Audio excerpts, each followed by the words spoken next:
Hey, I'm Decathlon Gamer, and welcome back to PCM20 Champions, episode 17. We're at the end of the season. There's really not much to do in terms of the calendar here at the end of the season, so decided we'll throw in the World Championships this year. We're on the individual time trial. Managing the US team, none of my guys are here, but eventually they absolutely will be here. They're really not that far off from this group. I mean, like, Lawson Craddock here is a 74 base. That's not exactly pushing the boundaries of what our team's going to be capable of as we're starting to get riders into that 74, 73, 72 range overall. When you start throwing in a time trial rating similar to that, then by maybe as soon as next season, we'll see one or two of our riders taking over these slots for the World Championships. Haga, first one out on course for us, third at the first checkpoint, but there's only a handful of riders. In fact, I think we were about fourth out on course in all, maybe fifth. Craddock, really not that far behind either, and Barta is getting ready to set off before too long. McNulty, the top rider, not exactly a top group, so results are expected to be very minimal. We're in Harrogate, so it's the UK. Barta setting off soon. Haga looking just a little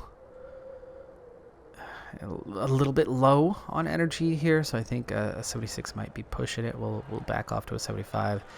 Also for Craddock, we'll back off now. They're quite a bit lower. They're on the climb right now, so makes a little bit of sense. And Barta on a -1. Let's try a 75 from the get-go. A 77 time trialist. The long distance here definitely suggests that you need. Haga was out well before the finish. Was fastest for just a moment. Yves Lampart comes across next and puts in a pretty solid time. Craddock at the second check is just 12th overall. That makes a bit of sense considering the time trial rating. He said as soon as next year, I think Craddock would not be on this team, and one of my riders would. 6K to go. They are doing a little bit better on the energy management heading for the finish. There's that final climb just before, and then it levels off.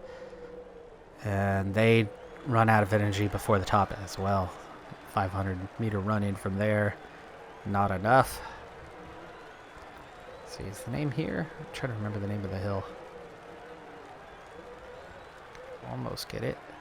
Gritton Moor. There you go. 4.6K. It's not even showing up in there, though. Got the name of it anyway. So Craddock is currently 14th. Haga is down to 6th. Geraint Thomas on top. Thomas de Ghent in the top 3 right now. That's surprising. Times are going to get much better, I could tell. Okay, McNulty ready to set off on a -1, of course. So 75 might be the way to go. They are a 78 time trialist, 79 today. Good resistance. Still should put in the best time. And we'll see with Barta here at the end how far that 75 throughout kind of takes them. You can see there's that push for the final and makes the best time. So one of the weaker time trialists we had, Barta, puts in the best time we've had as a team by conserving a little bit of energy for that final hill. So yes, 75's way to go, and then you can just attack with, and that final kilometer, whatever is left as you get there. First checkpoint, McNulty, a bit further back as we're only riding at that 75, but not terribly far behind. 48 seconds is not that big of a deal. Chris Froome has gone top. A couple of UK riders in the top 3 right now in the home race. Almeida just 10 seconds off. If you can get within a minute, that's going to be a pretty solid time, even though obviously, let's see, McNulty, there's going to be, what's his number, 51? There's going to be a handful of riders after him still. 18th at the second checkpoint. We'll see how much that drops down with that last few riders. It looks like each of them are looking to be above him. Minute 34 down is not a good time. But if he can make up ground now on Bob Youngles on this final checkpoint, if he makes up any ground whatsoever, then Youngles, dang, 221 behind him. If he can make up any ground at all, and less than 2 minutes puts him in the top 20. But that's not a good sign. This is also not a good sign, as Casper Asgreen is pushing past McNulty as we speak. Of course, McNulty's got that little bit of energy left in the tank and can push up this hill, but there is absolutely no stinking way. There you go. Asgreen fades, and McNulty pushes through to the finish. Gains a lot of time. Gained nearly a minute. Asgreen just went top. So, and that was with collapsing with 700 meters to go. He could have done even better. I mean, you see how much time we gained. We gained roughly a minute on that final climb. Better than I expected. Minute 32 down. Dang, Filippo Ganna. Filippo Ganna wins it. Asgreen second. Youngles. Rowan Dennis. Adam Roberge. Canadian rider. And he comes in a tight area. Foss to move on. Froome, all within a few seconds. Dowsett, Oliveira. We did not crack the top 10. I do think we might have been top 20. I was paying more attention to Asgreen's time as he went top of the order once we finished. Where did we get? McNulty 19th. So yeah, we just got inside the top 10, just ahead of Campenarts and Lampart. That's a couple of really strong time trialists to beat. Kung just 15th, so really some of the best. There's a definite growing number of strong time trialists in the world. There's really just a handful of guys, and now all of a sudden there's a good 15, 20 that are very good in the discipline. I'd say that's almost triple what it was just a handful of years ago. Breakaway. Next up is the road race for the World Championships. For the American team, one of our guys actually good enough to not only be in, but be one of the better options. That's Hulk. Hulk, our top climber, and equal top rated rider on the team right now. Hulk is a 76 mountain, but he's come in with a -2 today, so not doing great there. Van Garderen also on a -1. Van Garderen is going to be support role. Hulk is our 4th best climber on the day. The only puncher, this is supposed to be a punchy finish. The punchers are the favorites to win the World Championship, to get the rainbow bands, but Quinn Simmons is the U.S.'s best puncher in real life. He's only a 76 on the hill rating. Very young rider with a terrible reputation for off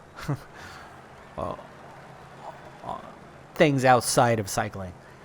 Anyway, Simmons, that's not going to be good enough. That's not going to compete. But this is climby enough that it doesn't have to be a puncher's day. Now, Alaphilippe, Van Aert, those are guys that can climb and be pretty punchy. So what we need is a race that's going to be hard enough to drop most of the punchers and have it down to pure climbers, where we have a much better chance. So that's what we're hoping for. Now, Hulk is not great for that, but like I said, he's 4th best. Barta, on paper, wouldn't be great for that. He's a 73, 76, so he's pretty similar to Simmons. He's a little more punchy than Simmons is. But here, he is both. He's, today anyway, a 79 mountain, an 86 resistance, a 79 stamina because it's super long, and an 81 on the hill rating. So Barta is set up for a very good day. And then McNulty is the one who's the usual kind of number 2 in terms of strength in the U.S. right now. And he's a 75, 76, so he's pretty balanced. He's also got the resistance that's pretty good, but not great on stamina. But because he's on a +4 today, he's looking really good. So he's an 80-80 with an 85 resistance and 85 stamina. So McNulty and Barta can both really compete today in either scenario, pure punchy or hard climb with punchy. And I think for us, that combination is probably really looking best. Other guy, Sepp Kuss, the best rider in the U.S. right now, especially after the year he had in 2020, and this is a 2021 database, so it has been updated, it has been upgraded, and you can really see it in his quality. Kuss, today anyway, 82 mountain, 77 stamina, 75 resistance, not great but good, and 79 hill rating. So we've got 3 very capable guys. Hulk to provide some protection late on. Simmons can lay down a hefty pace to drop some of the punchers early. And then Warbase, Jorgensen, Van Garderen can work to do the same thing. Not into the final climb, but in the penultimate or maybe the climb before that. So, large peloton, small breakaway. 150 in the peloton, 1 rider off the back. They should recover and get back in here. And they do. And then there's 3 off the front right now. It's only a minute 20 gap, so there's still a struggle, still a battle going on to get into the break. 224 kilometers still to go, despite the distance we've already covered. Biggest climb of the day is right now, and we are struggling a little bit, and the pace is pretty hot. We don't want to get dropped. We don't want to go back too far, but we don't want to waste energy. So 78 should probably get us over the top just fine. Seems like it will. Just 2 riders left away. One of them nearly reeled in as we go over the top on this one. Alright, so in terms of getting water, it's fairly punchy on the day, so I don't know if the standard 60, 120, 180 mark is going to quite cut it. I think we're going to need water at least one more time than that. So why don't we go ahead and get somebody. Let's see, Warbase, Jorgensen, or Van Garderen. Jorgensen's our guy. And look at those base ratings.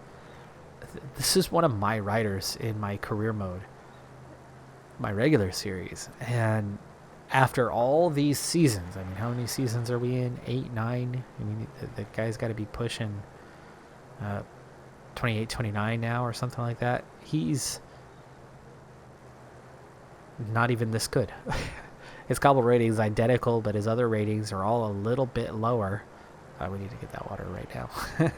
Everybody's thirsty. Anyway, he's not even this good in there. So apparently he took a big jump in real life. I've literally heard his name mentioned once ever. And that was for 2021. GCN doing a recap brought his name up, and I was like, hey, that's my guy. Well, anyway, apparently he's pretty dang decent now. His ratings a year ago must have been pretty low for him to have not even eclipsed this, though, after all those seasons. Alright, well, this is the circuit. That's the climb. There's that little extra uphill bit at the end. If you have a tight group, that's your chance. Let's see it. Here it is. This climb is feared by many riders. 10. The percentages are very high. And it's 300-400 meters. That could absolutely get you separation. You've got to have the energy for that. And then from here, it's just 3% until you come into the final 1.2K, maybe 1.4 for the last little sprint. I'm guessing most of my guys would not want to be part of that. Let's see, our big 3 for the day. Barta, not much of a sprinter. McNulty today, 70s across the board, and Koos has some good acceleration, but definitely not a sprinter. So no, we don't want it to come down to the last 1.4K. I don't have huge expectations for a day like this, but 3 riders in pretty good shape means maybe. Maybe. Not likely, but, maybe. I think we could at least be kind of into that final group, that final climb with maybe all 3 of those guys. Hulk, one of the last ones out before that, but I think we'll be capable. Alright, in the end we have a 2-man break, 2.5 minutes. It's not much, so not worried about the break at this point. 142K to go now. I'm going to need to get water again fairly soon. And that is a job for Jorgensen. Jorgensen is not exactly the best climber. He was the last one I picked to bring in.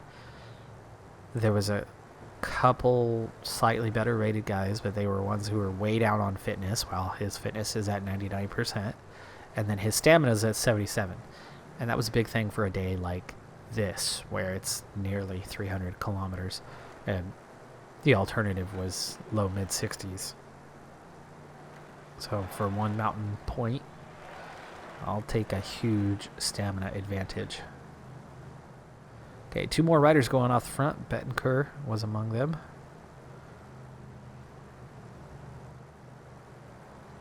Okay, minute 22. Let's, not minute 22. 122 kilometers, you know, that. San Jorgensen back. Go ahead and get that water. For whatever reason, we are in that window of 60 per, and I guess we're going to just try to go with it. That one just kind of fell in line with... I've always found that the best time to get water is near the top of a climb, about a kilometer away from it, because the speed on the climb, it's easy to drop back really quick through the field in that short span. And then you get the water right as you go over the top, and then you start accelerating on the descent, which doesn't hurt as bad as trying to accelerate on a steep ascent. You don't make up the ground terribly fast, but you will make up ground. And then especially if things start to level off, you can get back to the front quite quickly, and then you're done with water without losing most of your team. Alright, for now, we've got just 1/3 of keep the an race eye on left these to run. guys. Now Pace it's is not the starting to time to pick go up. watching. See, we're starting to blink red. I want to save energy, but Hulk is dropping back too fast, so we're going to speed him up a bit. The breakaway is not to everybody's liking. The peloton has significantly Just increased 86 its riders. He speed. needs to speed up some more, or he's going to get split off.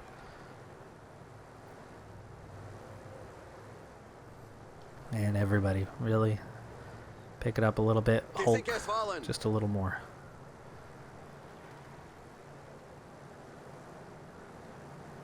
It's in Down to such 66 in the percentages that peloton. strongest Just can 2 on the create front, some and gaps. only a very, very small Acceleration gap by for them. Costa. Hulk Counter-attack by hanging out Michael dangerously Matthews. at the back. He's got tons of energy, so he really just needs to speed up. Also fix the others. Bring them up to, say, at 83. And then Hulk at the 87. Alright, Van Garderen. Dude, what's going on? Jorgensen, go ahead and use your gel as well. 5 times to go, and it's already peloton at just 48. The pace seems much There's too already high going to for be many some riders. punchers gone.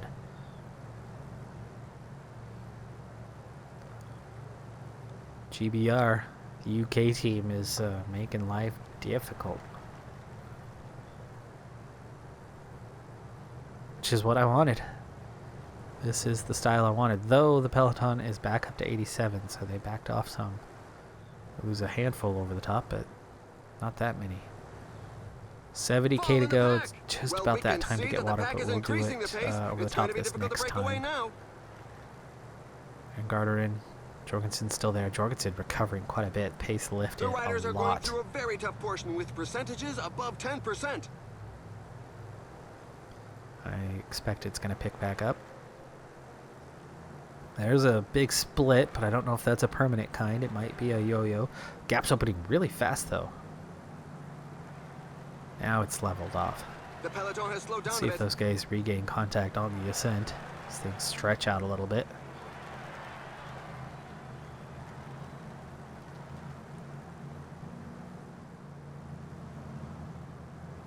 Not currently, but it's holding at a minute.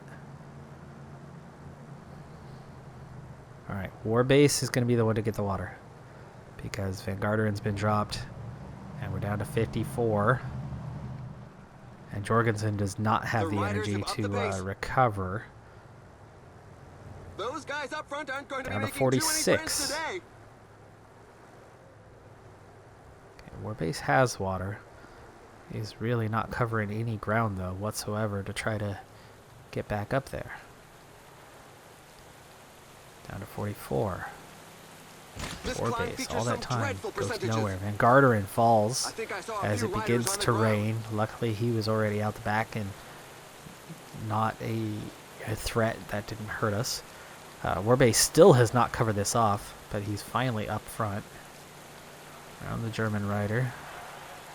There we go. Okay, task done. Jorgensen's still here. 3 climbs to go, just 44 riders. Okay, next step is everybody be ready for a big acceleration. We're going to sprint train next time up. Down to 42. I would have done it this time, but we're already down to just 40 riders. Riders are being dropped pretty quickly. Orbase, Jorgensen, they're both going to be going out. Matthews is off. Hulk and Simmons. Come on, Hulk. You're on an 88 effort and have the energy, but you got dropped. Down to just 23 at the front. I was hoping to keep him around. The big 3 are still there, but... So you know what? Never mind. You were just going to help anyway. Down to 23. 1 rider starting to attack. I heard the name Shockman. That's probably who it is. Alright, we're going to set this group up. There's still 2 climbs to go. So, who do we want to lead this thing out? Barta's a 79.81 with fantastic resistance today. McNulty's looking really good, 80.80. Koos is the better climber, but a little less punchy. Also, much less resistance. He's not going to get to be the leader today, unfortunately for him. Barta is coming from further behind and a little further off on the climbing too, so McNulty's going to lead this thing.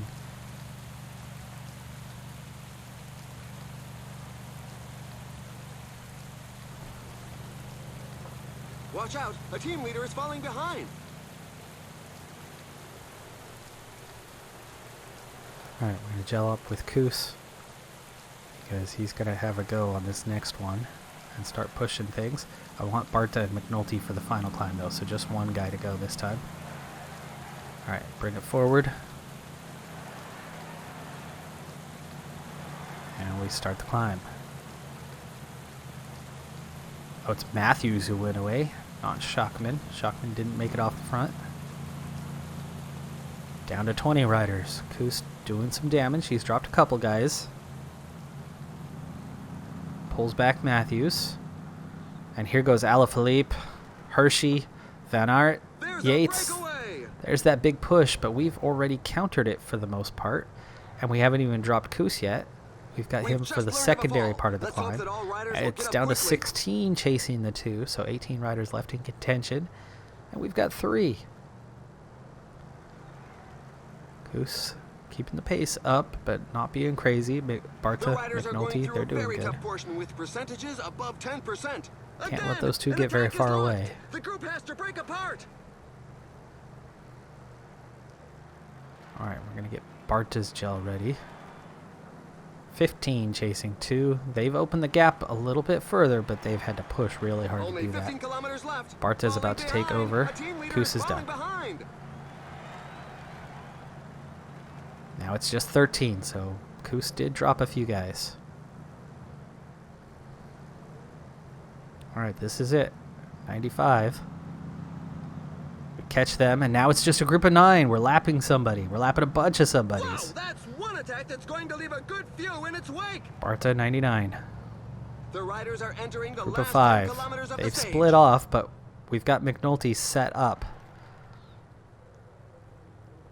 for that last little bit. We're back in contact. Group of 5. It's Hershey, Alaphilippe, and Almeida. It's the 3 favorites, the punchy guys. We weren't even on the top 10 list. Yet here we are. Barta, 6K to go. McNulty. Okay, Barta, time to attack for you. The riders are in a portion above 10%. And we drop anybody? No, all 5 are still here, but Barta is still pushing, leading out McNulty. McNulty might have a little bit left compared to the other guys. 3K to go. Barta attacking the descent. He's about to fade. About to fade. Now McNulty for the line. He's got the strength, but all 3 are faster. Chances are this is 4th unless somebody runs out of energy. No, it's 4th. top three favorites go 1, 2, 3. Alaphilippe, Hershey, Almeida, McNulty, Barta. So an excellent 4-5 finish, but not a win. The riders bringing up their rear have Koos, one of the next riders to cross the line. Kwiatkowski, Matthews, Van Aert, Yates. There's one more group right in front of us. 14th for Koos. Here comes Hulk in his maiden race.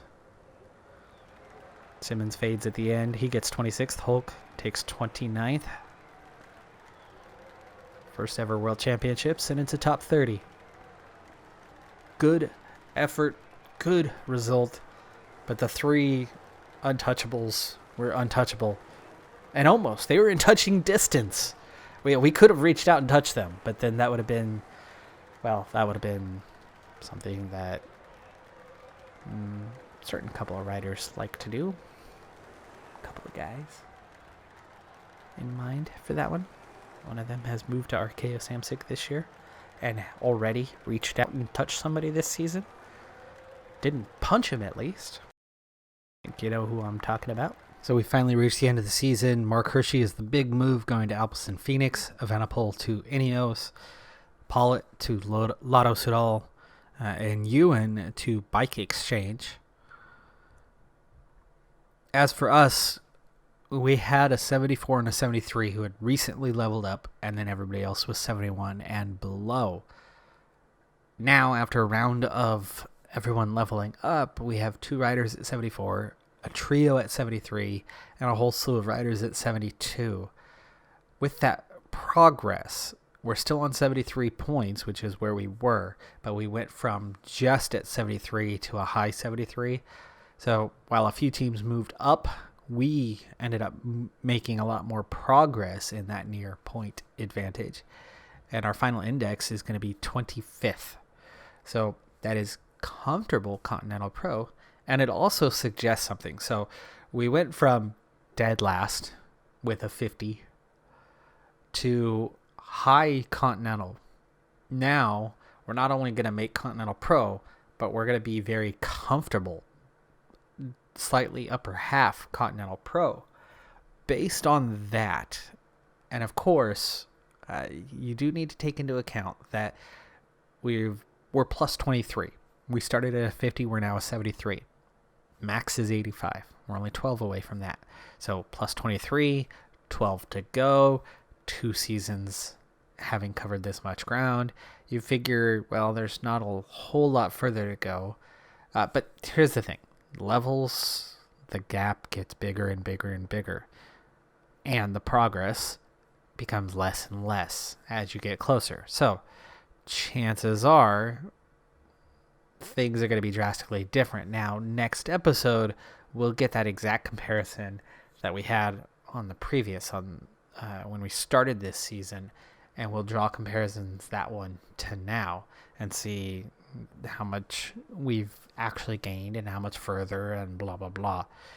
So we'll get a real direct comparison of the first 2 seasons and see how much things have slowed down. From there, we can probably predict where we'll be at next season. But anyway, just spitballing, I'd say that there's a good chance that we will see enough progress to get to just inside World Tour next season. Maybe. If not, we'll be very, very much the top of Continental Pro by next season. But I think we might make it.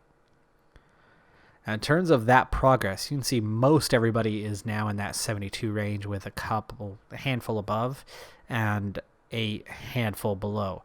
The only one who is still really lagging behind is Star-Lord, though he did recently level up to a 68. And then Cyclops, who's nearly caught him. Cyclops started at a 55 this season, where everybody else had started at a 50. So he had that +5 advantage initially, but then we had that whole fiasco of trying to get him working, and it was months into the season before we got one. And then he was based on another character who didn't suit the base and fit the profile. Next season, that should work out a little bit better with our 60 starting rider. But anyway, after a really, really slow start, Cyclops is seemingly leveling up quite a bit faster now and is already a 66. So he was a 58, a 60 And then, let's see, has he gone 62, 64, 66? Is he 5 levels in? Might be. Might also only be 4 levels in, but I think he might be at 5. So that's a lot of progress in a short period of time, and just 2 behind Star-Lord already. So I would imagine next season, Cyclops will overtake Star-Lord and probably catch up with the back-end group as they continue to make progress. He's only 4 points behind Captain America and Black Panther. All right, so that's some predictions for next season. We will open with another look into the database. There are a couple of experiments that I want to run in this next season.